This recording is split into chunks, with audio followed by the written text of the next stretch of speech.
Example 8.3, the range of set of data is 13.67 and the largest value is 70.08. Find the smallest value அப்படின்னு கொடுத்துருக்காங்க. இதுக்கு முன்னாடி என்ன கேட்டிருந்தாங்க, ரேஞ்சு கண்டுபிடிக்கிறதுக்கு லார்ஜஸ்ட் வேல்யூ ஸ்மாலஸ்ட் வேல்யூ கொடுத்துட்டு ரேஞ்சு கண்டுபிடிக்க சொன்னாங்க. இப்போ சம்மில் எப்படி கொடுத்துருக்காங்கன்னா, ரேஞ்சு அவங்க என்ன செஞ்சுருக்காங்க, கண்டுபிடிக்க சொல்லியிருக்காங்க.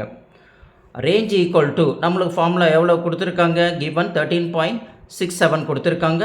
லார்ஜஸ்ட் வேல்யூ எல் எவ்வளோ கொடுத்துருக்காங்க, 70.08ன்னு கொடுத்துருக்காங்க.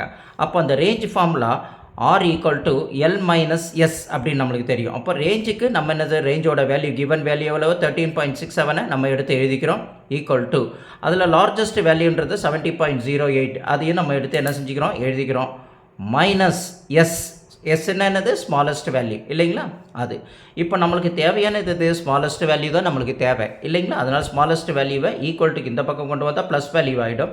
அப்போ 70.08ன்றது ஆஸ் இட் இஸ் அங்கேயே இருக்கும்.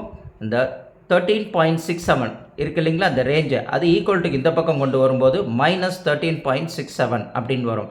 அப்போ 17.08லேருந்து மைனஸ் என்ன பண்ணுறோம், 13.67 நம்ம லெஸ் பண்ணோம்னா நம்ம 56.41 அப்படின்னு நம்மளுக்கு கிடைக்கிது. அதுதான் smallest value S equal to 56.41 அப்படின்றது நம்ம புரிஞ்சுக்கிறோம். புரியுதுங்களா? புரியலன்னா ஒரு தடவைக்கு 2 வாட்டி வீடியோ போட்டு பாருங்கள். புரிஞ்சதுக்கப்புறம் நீங்கள் போட்டு பாருங்கள். You will get a full mark.